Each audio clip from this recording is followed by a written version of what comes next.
Assalamualaikum warahmatullahi wabarakatuh. Yang saya hormati Bapak Ibu dosen pengampu dan penguji uji kinerja PPG Universitas Islam Negeri Maulana Malik Ibrahim Malang.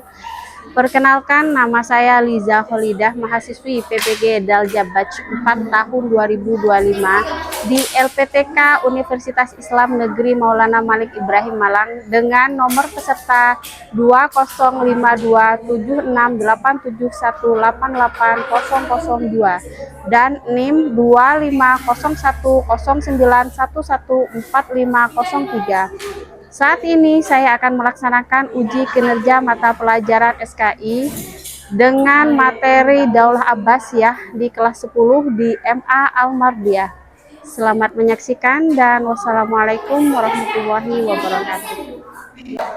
Assalamualaikum warahmatullahi wabarakatuh. Waalaikumsalam warahmatullahi wabarakatuh. Silahkan duduk anak-anak.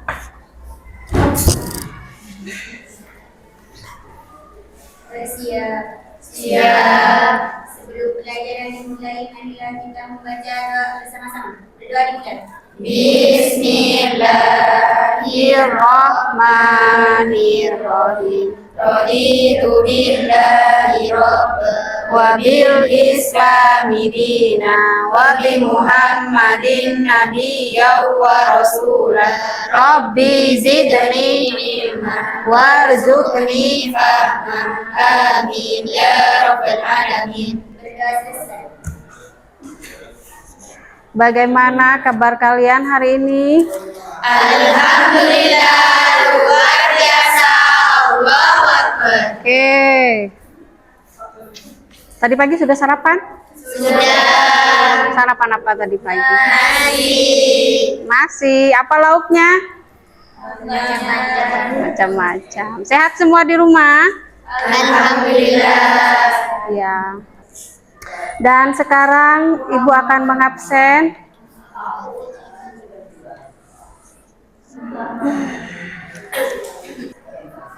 Adelia, Aska Askia, Eli Ratnasari, Itatus Soleha, Kamila Tinisa, Mailatul Mufarroha, Nah Aprilia, Syarifatul Hasanah. Oke, ada yang belum dipanggil? Sudah semua ya? Oke, semangat nih. Tapi sebelum itu, mari kita bersama-sama mendengarkan dan menyanyikan lagu nasional. Mau nyanyi lagu apa sekarang? Indonesia Raya. Oke. Yuk berdiri dan laksanakan dengan hikmat.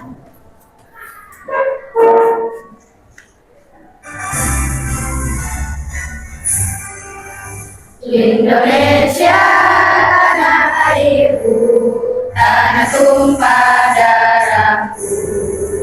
Di sanalah aku berdiri, jadi pandu ibuku.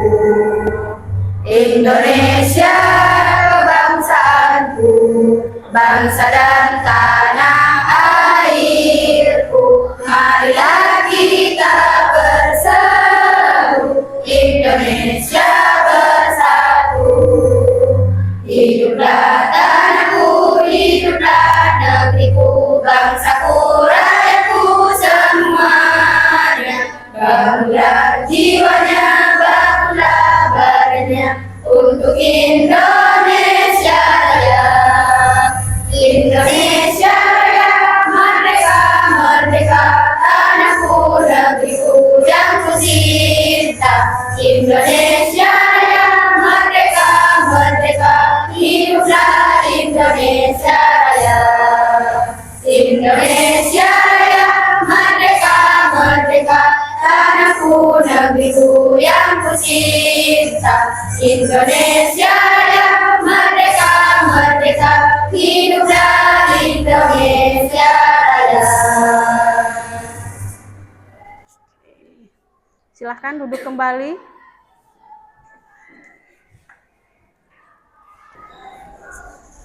Oke, sudah ada yang tahu hari ini kita akan belajar apa? Daulah Abbasiyah. Daulah Abbasiyah. Ada yang tahu, ada yang pernah dengar Daulah Abbasiyah? Iya. Sudah dengar ya.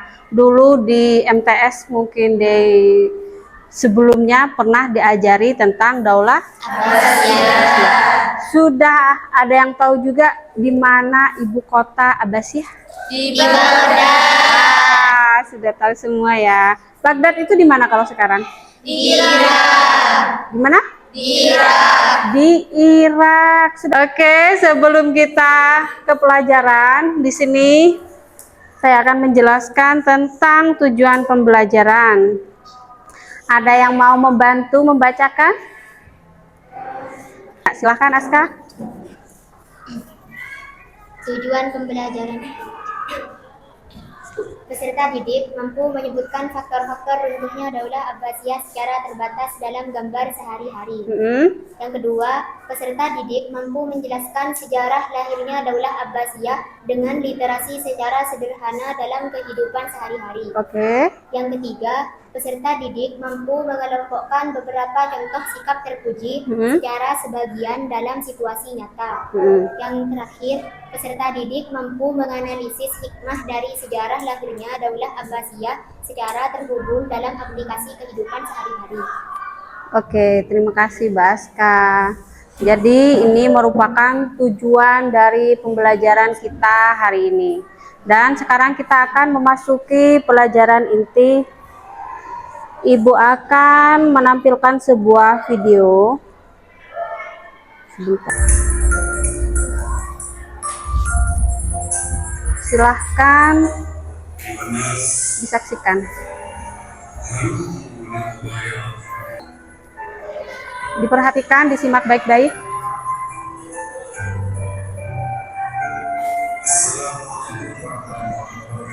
Jumpa lagi dengan saya di Roton Channel yang mengungkap rahasia dan fakta di Malaysia. Dalam kesempatan kali ini kita akan melanjutkan membahas sejarah Daulah Abbasiyah. Topik kali ini sangat menarik karena pada topik ini kita akan tahu gambaran kejayaan Islam sebenarnya seperti apa. Selain itu, topik kali ini kita akan tahu bagaimana rahasia keberhasilan keluarga Rasulullah SAW. Kalau ada yang penting boleh dicatat. Lengkapnya adalah Abdullah bin Muhammad bin Ali bin Abdullah bin Abbas bin Abdul Muttalib atau yang dikenal sebagai Abul Abbas yang mendapat gelar As-Sofa. Abul Abbas As-Sofa berhasil menjadi khalifah pertama setelah memulihkan pemerintahan Bani Umayyah bin Bulan Mawar bin Muhammad 750 hingga 1258 Masehi. Pada masa pemerintahan dia, Islam mengalami perkembangan luar biasa dan menjadi puncak jaya-jayanya Islam hingga disebut sebagai Golden Age of Islam atau masa keemasan Islam.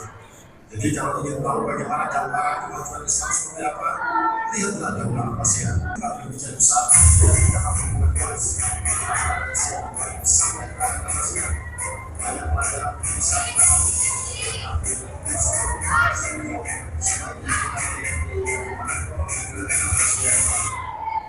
Gerakan ini awalnya lahir dari juga Muhammad dan meluas hingga ke Kufah dan Khorasan.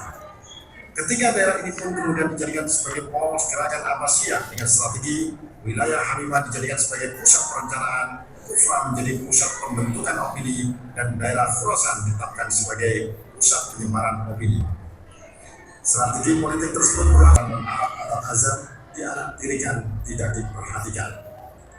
Tidak heran bila mereka memberikan harapan perubahan dari gerakan Abbasiyah, apalagi gerakan ini menggunakan slogan Ahlul Bait yang memberi pesan sudah saatnya pemerintahan dikembalikan kepada keluarga Rasulullah SAW. Sudah saatnya pemerintahan dikembalikan kepada keluarga Bani Hashim. Slogan ini menjadi daya tarik luar biasa di tengah kekecewaan masyarakat terhadap pemerintahan Daulah Umayyah. Merindukan sosok-sosok darah-darah itu gagal lagi tanpa hasilnya. Padahal kala itu hubungan masyarakat sudah kuat dan besar. Pertanyaannya, apakah penangkapan Ibrahim menghentikan gerakan itu? Ternyata tidak. Saudara Ibrahim bernama Abdullah bin Muhammad atau yang lebih dikenal sebagai Abul Abbas As-Sofa meneruskan perjuangan kakaknya. Malah gerakannya semakin tidak terlalu hingga akhirnya mampu memulihkan pemerintahan Daulah Umayyah.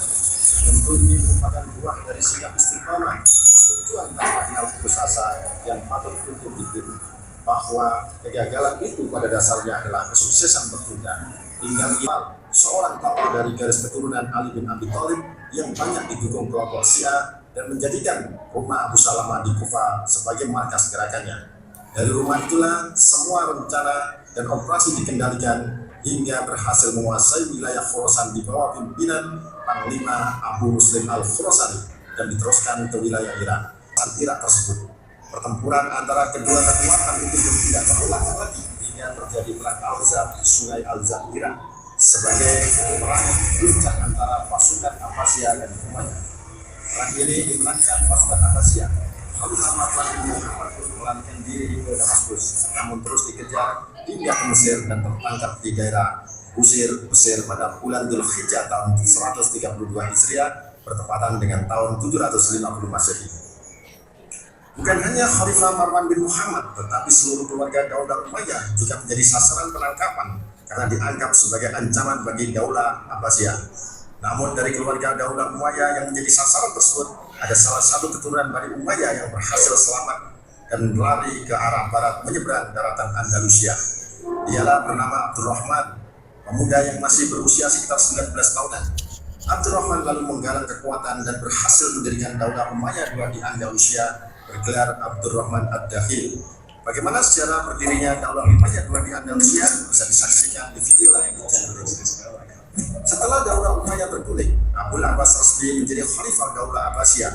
Namun Abul Abbas tidak meneruskan ibu kota Daulah Umayyah di Damaskus sebagai ibu kota Abbasiyah, tapi menetapkan Al-Anhar, kota tua di Kufah di dekat Sungai Efrat, Irak, yang menjadi basis pendukung gerakan Abbasiyah dari kelompok Mawali.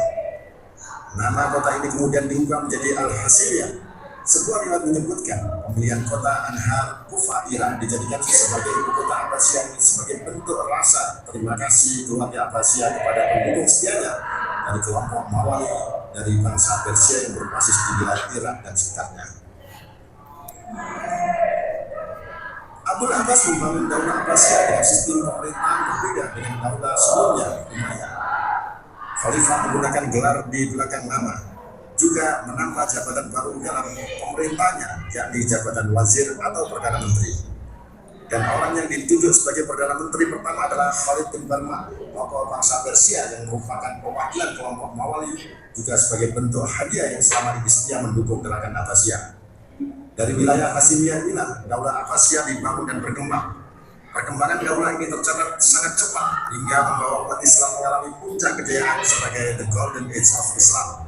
Seperti apa kemajuannya dan seperti apa saja sosok para khalifah daulah ini, juga mengapa ibu kota daulah ini akhirnya dipindah ke Baghdad, daerah sepi dan tertutup.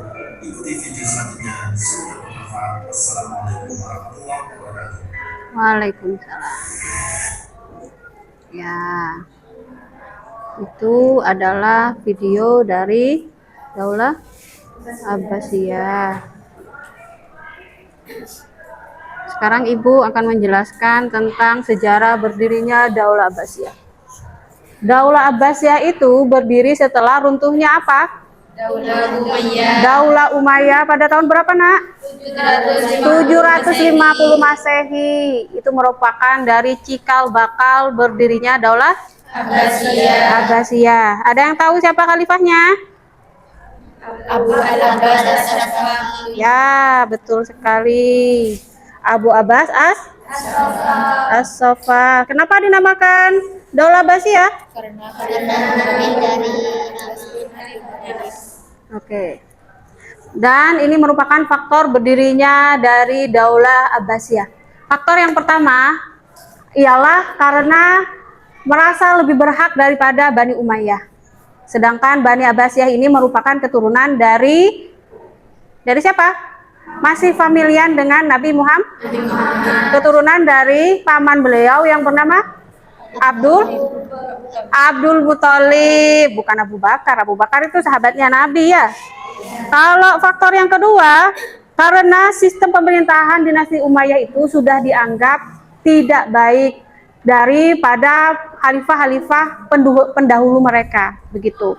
Sudah sangat menyimpang, sudah ada ketimpangan sosial, baik ekonomi. Oleh karena itu masyarakat atau rakyatnya itu mulai memberontak. Yang ketiga, faktor terakhir ialah apa? Bani Abbasiyah merupakan orang yang tersingkir dari kekuasaan Oke. Terus proses pembentukan Daulah Abbasiyah. Di sini kita bisa melihat yang pertama proses pembentukan Daulah Abbasiyah itu menggunakan nama besar dari Bani Hashim. Kenapa menggunakan nama besar dari Bani Hashim? Ada yang tahu? Karena untuk menghindari perpecahan. Nah, mereka itu menetapkan 3 kota sebagai pusat pergerakan. Yang pertama kota Umayyah, Umaymah, yang kedua, Kota Kufa, yang ketiga, Kota Khurasan. kota Khurasan. Terus mereka juga melakukan politik dengan membentuk gerakan bawah tanah. Gerakan bawah tanah itu dipimpin oleh siapa, Nak? Imam Muhammad. Ali, Ya, itu merupakan dari anggota keluarga Abbasiyah, Nah, salah satu pelopornya siapa khalifahnya? Abu Abbas Asyafah. Kenapa ia memiliki gelar Asyafah? Ada yang tahu? Nah, karena Asyafah itu diartikan sebagai yang mengancam mengalirkan darah bagi siapa yang tidak mentaati beliau atau peraturan yang beliau buat.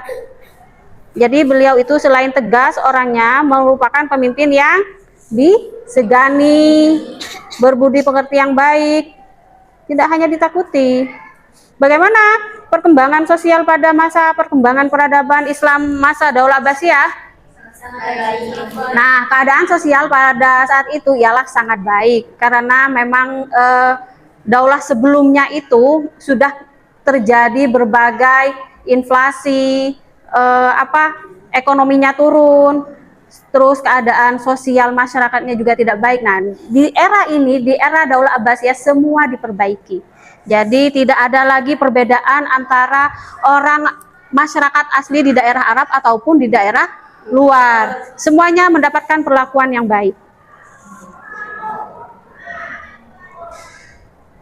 Nah, di sini juga mereka membuat sistem kepemerintahan yang bersifat sentralisasi atau yang disebut dengan An-Nidamul Idari Al-Markazi. Di situ bisa dilihat ada berbagai macam departemen seperti yang kita ketahui. Di situ ada Dewan Az-Zimam atau Departemen Pengawasan Urusan Negara. Di sini ada apa lagi? Dewan Al-Barid, Departemen Perhubungan, dan juga ada departemen-departemen yang lain. Sudah bagus kan daripada masa-masa sebelumnya? Ini kalau kita lihat sistemnya sudah lebih rapi, terorganisir, sudah ada saluran-saluran masing-masing gitu. Terus di sini juga ada pun sekretaris negara, kita biasa menyebut dengan Raisul Utab. Di sini walaupun sekretaris negara juga memiliki beberapa bagian di bawahnya, ada Katibul Kharaj sebagai seksi urusan keuangan, Katibul Qada sebagai seksi urusan dan seterusnya. Untuk masalah keuangan juga di sini dibentuk Baitul Mal sebagai lembaga keuangan. Nah, di sini Baitul Mal dibagi menjadi 3. Yang pertama apa? Diwanul Khazanah yang mengurus tentang kebendaharaan negara. Yang kedua apa? Diwanul Azra mengurus kekayaan negara dan hasil bumi. Yang ketiga? Mengurus tentang perlengkapan perang. Hingga perlengkapan perang pun ada yang mengurusi. Terus di sini kita bahas tentang runtuhnya Daulah Abbasiyah. Daulah Abbasiyah ini runtuh karena 2 hal yang sangat penting. Yang pertama ada faktor internal, yang kedua ada faktor eksternal. Yang faktor internal itu karena memang di dalam kerajaan itu sangat kompleks. Masalahnya itu sangat kompleks sekali, baik dari masalah ekonomi, sosial, terjadi ketimpangan sosial, juga masalah-masalah yang terjadi di dalam kerajaan itu sendiri. Salah satunya ialah terjadi perebutan kekuasaan antara saudara. Jadi ada peperangan antara saudara, ketidaksamaan dalam berpikir, sehingga merasa aku yang lebih baik, aku yang lebih pantas dalam menjadi khalifah. Yang kedua, faktor eksternal yang mempengaruhi ialah yang pertama ada perang salib. Nah, kenapa perang salib itu berpengaruh? Perang salib itu terjadi karena jatuhnya Yerusalem ke tangan Orang Islam. Nah, di situ orang Nasrani yang ada di Eropa tidak menerima hal itu. Jadi terjadilah peperangan. Kenapa Yerusalem itu penting bagi umat Nasrani? Siapa yang tahu kalau sekarang Yerusalem itu ada di mana? Ada yang tahu Yerusalem itu di mana? Di Palestina. Kenapa Palestina itu penting bagi orang Nasrani yang ada di Eropa? Sebenarnya nggak cuma buat orang Nasrani saja. Yerusalem itu memang diperebutkan atau diunggul-unggulkan oleh 3 agama. Yang pertama itu oleh agama Islam, karena di sana itu ada Baitul ada Baitul Maqdis, betul kamu ya. Ada Baitul Maqdis. Ngantuk ya Aska ya. Terus yang kedua itu karena memang di sana itu bagi orang Yahudi, umat Yahudi, mereka menganggap bahwasanya Yerusalem itu adalah bumi yang dijanjikan Tuhan buat mereka. Makanya sampai sekarang itu yang namanya Yahudi tetap bersikukuh bagaimana caranya menjajah Palestina. Karena mereka menganggap hal itu adalah milik mereka. Sedangkan bagi umat Nasrani, nah di situ dipercaya bahwa di Yerusalem tersebut Yesus Kristus dilahirkan dan disalib serta dimakamkan di situ. Jadi memang Yerusalem itu menjadi tempat yang sangat berharga bagi 3 agama. Terus yang ketiga, yang selanjutnya ada serangan dari bangsa Mongol itu merupakan salah satu bangsa yang kuat pada saat itu. Nah, dia melakukan invasi ke berbagai daerah, salah satunya di Asia Tenggara. Tidak hanya pada bangsa-bangsa Islam pada saat itu, nah dia juga menaklukkan kerajaan Tiongkok pada saat itu. Jadi invasi yang dilakukan oleh bangsa Mongol yang dipimpin oleh Genghis Khan pada saat itu sangat mempengaruhi Daulah Abbasiyah. Oke, setelah saya menjelaskan, mungkin ada dari video yang tadi sampai sekarang ada yang dipertanyakan. Oke, silakan. Apa pertanyaannya? Kenapa dalam pembentukan Daulah Abbasiyah harus menetapkan 3 kota sebagai gerakan politik? Oke, bagus. Tadi memang sudah kita bahas tentang di sini ya. Kenapa harus 3 kota yang ditetapkan sebagai? Oke, silakan duduk. Di situ kenapa di sini harus ada 3 kota? Pertama ada kota Humaimah, ada kota Kufa, ada kota Khurasan. Kenapa tidak 1 kota aja? Ya, 1 pusat kota aja. Begini anak-anakku, itu merupakan suatu strategi politik. Kalau seandainya cuma 1 kota saja yang jadi pusat pergerakan mereka, nah, jika ada penyerangan dan itu bisa menghancurkan 1 kota, habislah.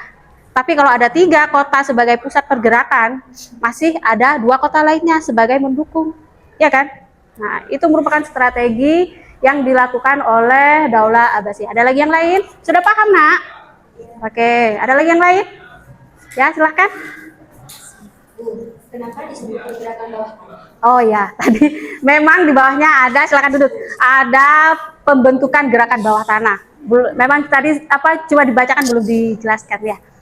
Begini anak-anakku, pembentukan gerakan bawah tanah itu bukan berarti melubangi tanah sekaligus ada pergerakan di bawahnya. Bukan seperti itu. Maksudnya ialah gerakan bawah tanah itu suatu pergerakan yang senyap, yang tidak diketahui dan dirasakan oleh musuh.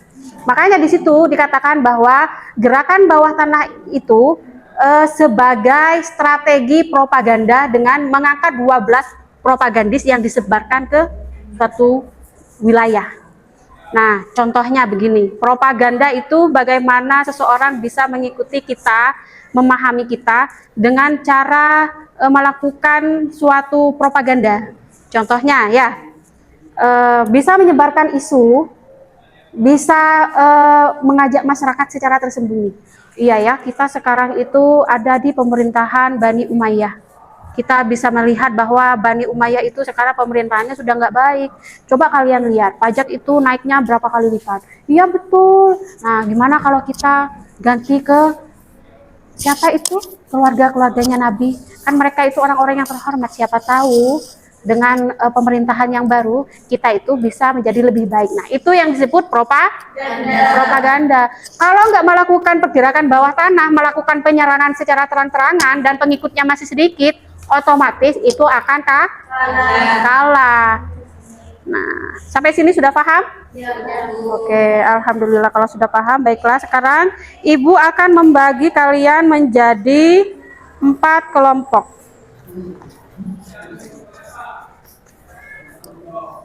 Nah, ini akan membagikan lembaran buat di kelompok 1 ya. Kelompok 1, kelompok 2, kelompok 3, dan kelompok 4. Silahkan itu dirembukkan sesama teman, didiskusikan, cari pemecahan masalahnya, ditulis, dan nanti salah satu di antara kalian itu per kelompok mempresentasikan di depan.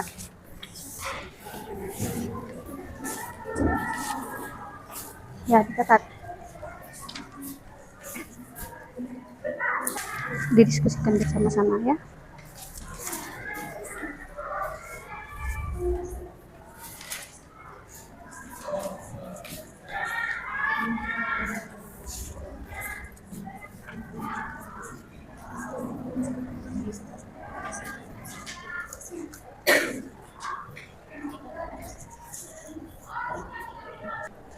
Hasil diskusi kalian dicatat, nanti dipresentasikan di depan ya.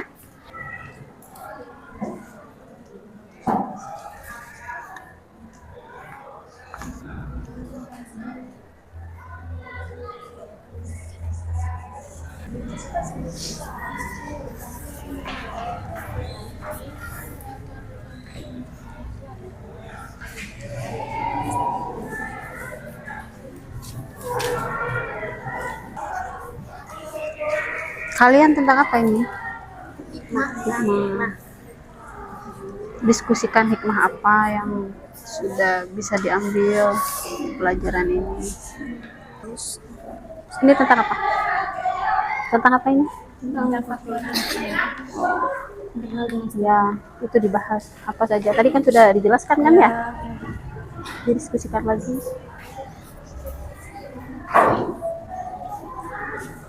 Dari mereka yang harus Kalian membahas tentang apa ini? Oh, sejarah Indonesia.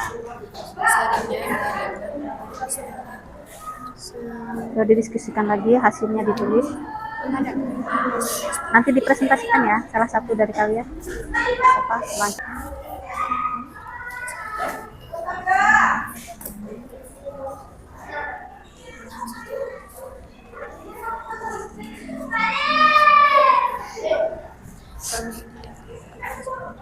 Ada yang sudah selesai? Ya, kelompok berapa itu? Ya, silakan siapa yang mau mempresentasikan ke depan. Waalaikumsalam warahmatullahi wabarakatuh. Perkenalkan, nama saya Nabila Akbarisya Putri. Saya dari perwakilan dari kelompok 4 akan mempresentasikan hasil diskusi dari kelompok kami, yaitu hikmah yang dapat kita ambil dari sejarah Daulah Abbasiyah ialah sebagai berikut. 1. Keistiqomahan dalam penegakan Islam dan tidak membeda-bedakan suku. 2. Menegakkan dasar dan prinsip ilmu amaliyah dan amal ilmiah. 3. Keikhlasan mereka, baik jiwa, raga, harta, dan waktunya hanya untuk kemajuan Islam dan mencari ridho Allah Subhanahu wa Ta'ala. Demikian presentasi dari perwakilan kelompok kami. Kurang lebihnya saya mohon maaf. Wassalamualaikum warahmatullahi wabarakatuh. Oke, dari penjelasan yang telah disampaikan, mungkin ada pertanyaan dari kalian? Ya, silahkan. Itu temennya ada yang nanya. Apa perbedaan dari Daulah Abbasiyah dan Daulah Umayyah? Ya, silahkan dijawab. Perbedaan Daulah Abbasiyah dan Daulah Umayyah, kalau Daulah Abbasiyah tidak membeda-bedakan suku antara masyarakat asli Arab dengan masyarakat Arab yang dari luar. Sedangkan Daulah Umayyah hanya mementingkan kelompok atau suku Arab asli. Ya, sudah bisa dipahami? Itu, ya, silakan duduk. Salah satu perbedaannya. Ya, silakan duduk. Ada yang sudah selesai? Ya, silakan dipresentasikan. Mbak Aska Astia. Assalamualaikum warahmatullahi wabarakatuh. Waalaikumsalam warahmatullahi wabarakatuh. Perkenalkan, nama saya Azka Azkia, saya perwakilan dari kelompok 3 dan akan mempresentasikan hasil dari diskusi kelompok kami.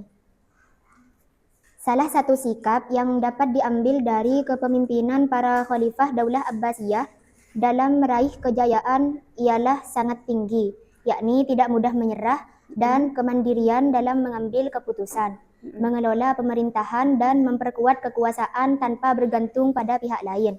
Mereka berani memperkenalkan kebijakan baru seperti membentuk Baitul Hikmah sebagai pusat pengetahuan yang mendorong kemajuan intelektual. Oke, ada yang mau bertanya untuk kelompok 2? Ya, ini temennya ada yang mau bertanya, Baska, silakan.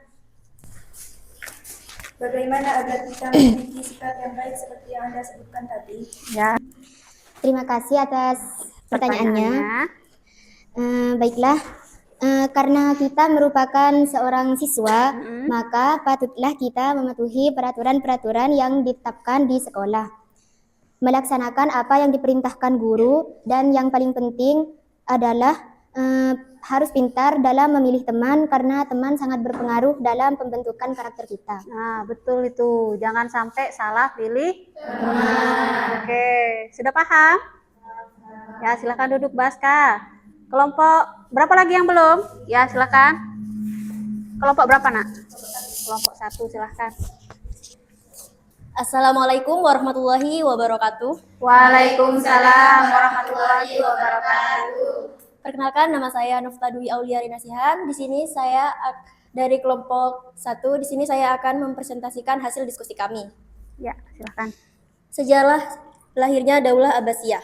Daulah Abbasiyah lahir pada tahun 750 Masehi atau 132 Hijriah.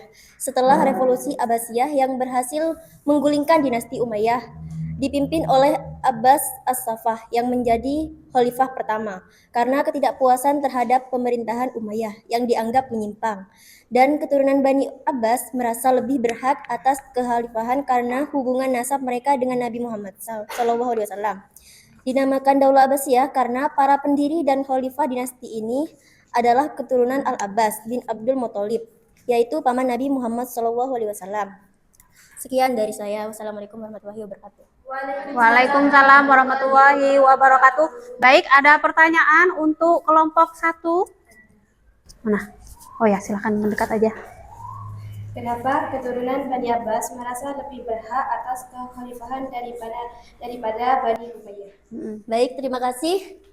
Ya, karena selain hubungan nasab dengan Nabi Muhammad SAW, mereka sangat kecewa dengan pemerintahan Daulah Umayyah yang memarginalkan keberadaan mereka. Bagaimana? Sudah paham? Ya, terima kasih. Tepuk tangan untuk kelompok. Gimana? Sudah capek semua? Sudah. Oke, kita lemaskan dulu. Sekarang kita ice breaking sejenak yuk. Ya. Yuk, sekarang berdiri dulu. Oke.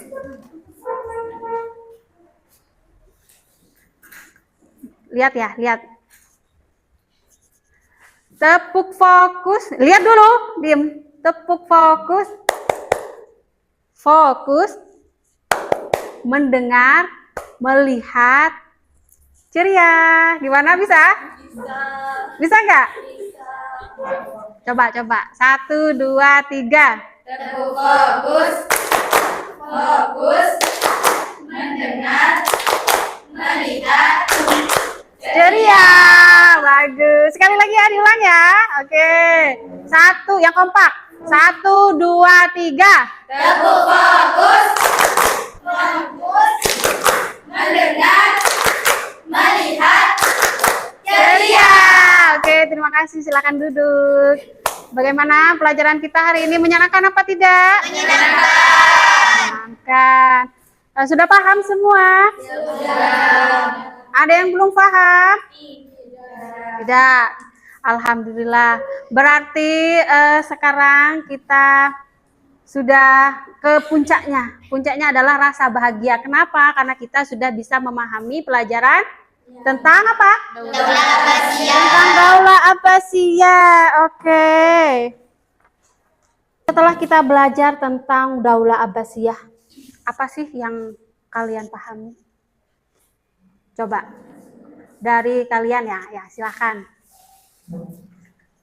Pada masa Daulah Abbasiyah, dunia Islam mencapai puncak kejayaan dalam ilmu pengetahuan, seni budaya, dan ekonomi. Terus ada lagi yang lain? Silakan duduk. Pemerintahan Daulah Abbasiyah tidak hanya mampu mempertahankan wilayah yang luas, tapi juga memiliki pasukan militer yang baik. Oke, bagus. Tepuk tangan untuk siapa namanya? Nah, jadi pelajaran yang bisa kita petik hari ini kesimpulannya adalah untuk mencapai suatu keberhasilan ialah perlu kita untuk melakukan apa? Belajar. Terus apa lagi? Berusaha. Apa lagi? Sabar. Apa lagi?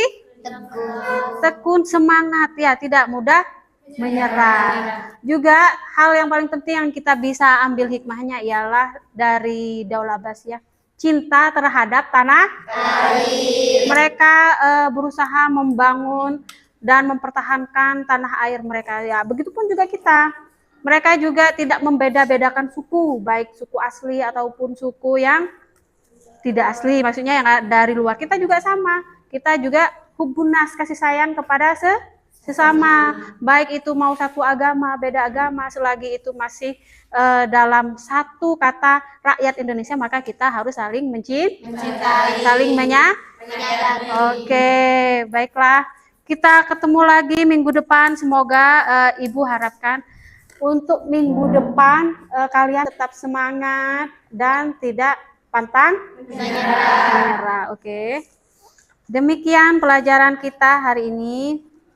Silahkan kita tutup dengan membaca doa bersama-sama. Ayo, siapa yang mau memimpin?